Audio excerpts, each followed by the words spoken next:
He played briefly for his hometown team about a decade ago, but Chauncey Billups considers tonight his real Nuggets debut.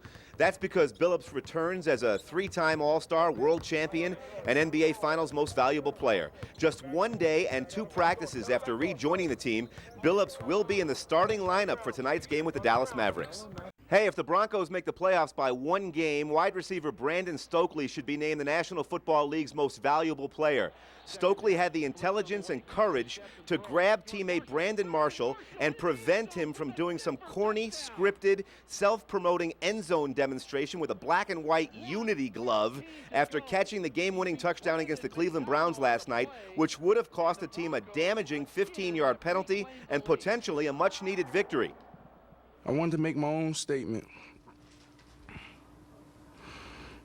and gesture to represent the progress we made.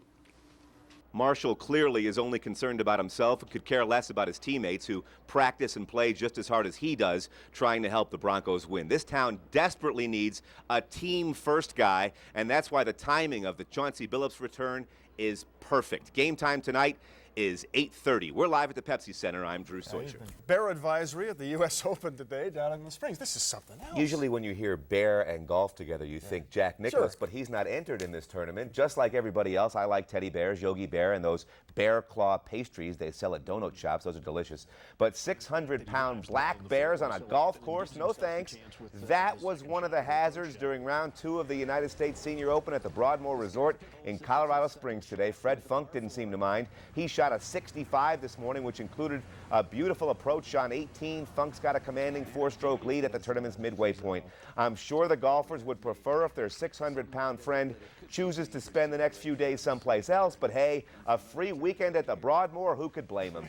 Padres catcher Michael Barrett will not be in uniform for tonight's game with the Rockies. He flew back to San Diego this morning after spending the night at Rose Medical Center in Denver.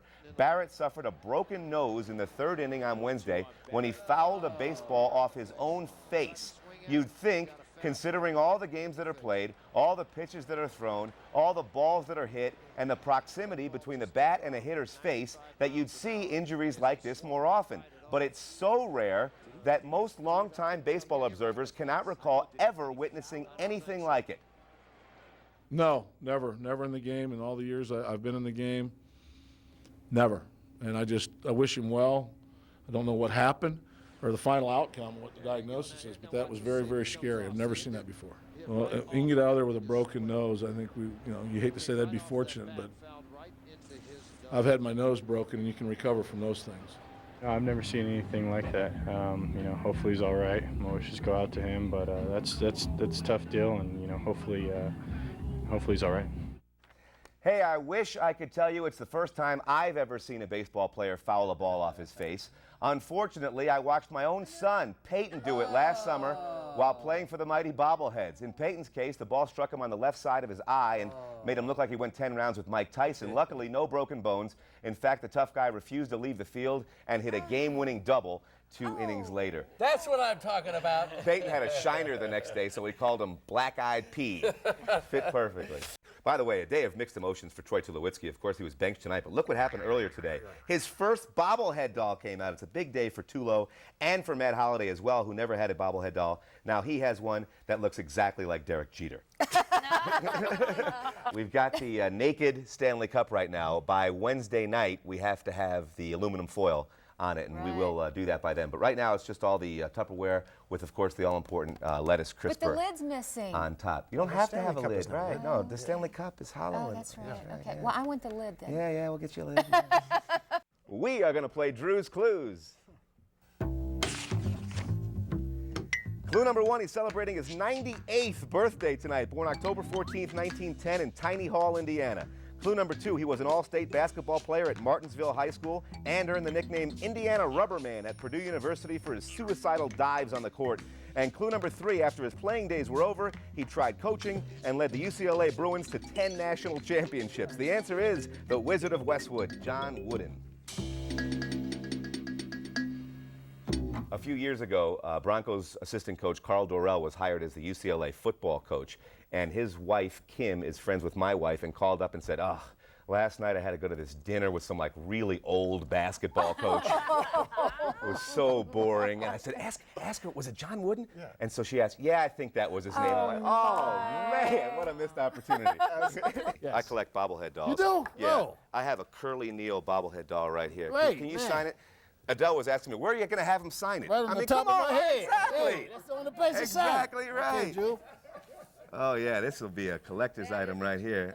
Oh baby. I'll make it nice and neat for you, too. All right, thank you very much. I need to apologize for all that flattering stuff I said about Allen Iverson when he was traded to the Nuggets last season. Greatest of all time, superhuman. We even named blizzards after him. Well, it turns out I undersold him. He's even better.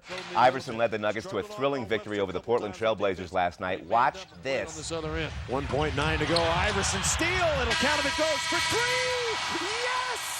AI's third quarter buzzer beater tied the game and then still tied with just a few seconds remaining in overtime. Iverson shake and bake, turn, shoot. Yes! Yes! I'm falling deeper in love with Allen Iverson every day. Nuggies win 105-103. They play the first place Utah Jazz tomorrow. Broncos owner Pat Bowlen is entitled to hire anybody he wants and doesn't owe any of us an explanation.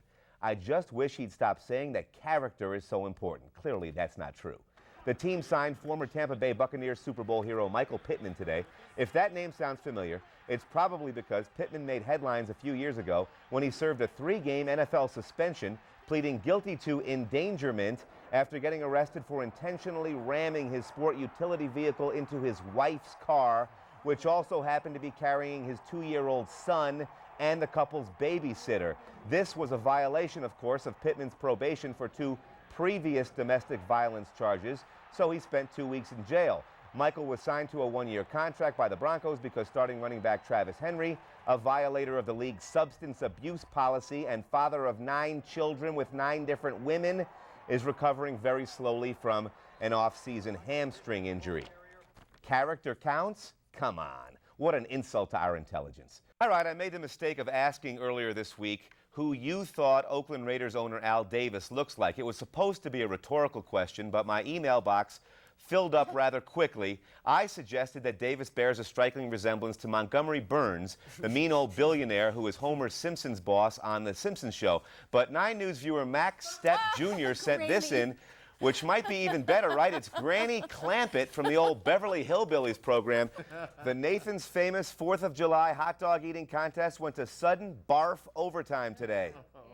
5, 4, 3, 2, 1, the eating begins. American Joey Chestnut retained his mustard yellow championship belt by defeating competitive eating legend Takeru Kobayashi in Coney Island, New York. Both men devoured 58 Frankfurters in 10 minutes, but Chestnut was quicker to swallow an additional 5 in the dog-off. Gimme some skin. Skateboarder Danny Way gets a high 9 tonight. Way suffered multiple leg and back injuries in the X Games Big Air competition on a spectacular crash in Los Angeles, landing hard on solid wood twice in the same attempt. Even appeared to briefly lose consciousness, but instead of quitting, Way limped back into the arena, gave it one more try, staring extreme danger directly in the face and challenging it to a high-stakes game of one-on-one. Danny Way, no way! Oh my gosh, Danny Way! What in the world? Are you kidding me? That's what I'm talking about! Danny Way wins the silver medal and tonight's high 9. I don't believe what I just saw. Those were the words of radio play-by-play man Jack Buck 20 years ago tonight. It was on this date, October 15th, 1988, when former Dodgers slugger Kirk Gibson limped off the bench to belt one of the most dramatic home runs in baseball history. Gibson's pinch-hit walk-off against the Oakland A's ended Game 1 of the World Series. Only Bobby Thompson's 1951 shot heard round the world and series clinchers by Bill Mazeroski 1960 and Joe Carter in 1993 are in the same conversation of greatest homers ever. Kirk Gibson, happy 20th anniversary. I went to Michigan State a few years after Gibson, and a professor of ours told this hilarious story about catching Kirk cheating on a final exam, but giving him the opportunity to make it up the following Monday at 9 a.m. Yes. Gibson said he couldn't do that because he had an appointment to sign his first major league contract with the Tigers that exact same time. So the teacher said, well, it's your choice. Yeah. You pick one or the other. And then he went on teaching the class to us. So finally I raised my hand and said, well, what's the end of the story? And he looked at me and he said, Didn't you see Game 5 of the 1984 World Series? We are going to play Drew's Clues. Clue number 1, he's celebrating his very first birthday tonight, born March 7, 2007 in Denver, Colorado. Clue number 2, he's the only child of Nuggets All-Star Carmelo Anthony and MTV video jock Lala Vasquez. And clue number 3, he doesn't go out in public very often, so we're forced to use an artist's rendition of what he might actually look like. The answer is Melo's baby boy, Cayenne Anthony. Yeah, the spit image of his dad. Just like him, huh? Yeah, that's right. Here's my little birthday gift. I brought one here for baby Cayenne for you guys to see. It's called Mello in a Box. See, look what happens. You spin this and Mello himself pops up. Is that the real deal? Yes. You could buy that? Yes. What, do you think I made it myself? Well, we never know. Yes. Hey, it's a dream come true for Nugget star Allen Iverson. Literally, a dream. Iverson's wife gave birth last night to a baby girl named Dream. We're told she looks just like her father. If that's true, here's a possible first portrait. Full name, Dream Elijah Iverson, 5 pounds, 15 ounces. Not with that we're keeping score, but Iverson has 5 children now, and Carmelo Anthony has 1. Dream is 19 months younger than Melo's son, Cayenne, who, as it turns out, looks nothing like our artist rendition. The Nuggets play their first exhibition game Friday against the Minnesota Timberwolves. It would be so much easier if the parents would just provide a photograph. It would eliminate a lot of this kind of speculation. Hi, everybody. If today's Roger Clemens hearing was a play at the Buell Theater, it would be a smash hit. I've seen Les Mis, Wicked, Fiddler on the Roof, Muppets Live. This was better than all of them. Really? Clemens and his former trainer, Brian McNamee, gave totally conflicting testimony regarding allegations that Clemens used performance-enhancing drugs, and the drama was electrifying. Truth is, the Rays have no chance to win a World Series for at least another 87 years because I placed the curse of the stogie on them back in 1995.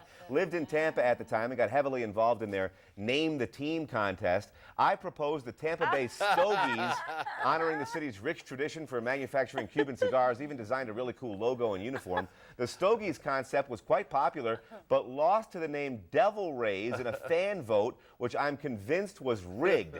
That's when I publicly declared a 100-year non-revocable curse of the stogie. Philadelphia Flyers are in town tonight, and we're live. 9 News sports reporter Rod Mackey is at the Pepsi Center. Hi, Rod. Yeah, Drew, the winless Avs won't go 0 for 82. They're going to win one of these nights, so why not tonight? Rod, did you ever hear the one about the sportscaster who got killed by the giant burrito? That giant burrito, there's a big newspaper flying around trying to take me out, too. Run for your life. It's dangerous. Yeah, thanks. Biggest regular season football game of the high school season tonight. Defending state champion and #1 ranked Grandview plays #2 Mullen. 9 News prep reporter Jesse Horn was out taping a story this afternoon when something entirely unexpected happened. Watch this. 15 yards, looking upside down and hitting an exact point. I just lost my wedding ring. Oh, that's not good. Poor Jesse was terrified, especially since he just got married a few months ago, but fortunately found his ring after about 20 minutes of searching. Horn was only able to locate it after carefully studying this videotape in Super Drooper slow motion. If you look carefully, you can see the wedding band shoot off his finger and soar through the Colorado sky, landing approximately 15 yards behind the line of scrimmage. Look at his face. Yeah. It's like, uh-oh. Yeah, it says divorce court. You see, Jesse lost some weight recently, so his fingers are really skinny now. Oh, yeah. And the wedding band shot. That's scary. Oh, my gosh. Most men who come home without a wedding ring don't have a videotape alibi like he does. This is what happened to me, I swear. Exactly. 2008 marks the 120th anniversary of the greatest sports poem ever written. And somewhere men are laughing, and somewhere children shout. But there is no joy in Mudville. Mighty Casey has struck out.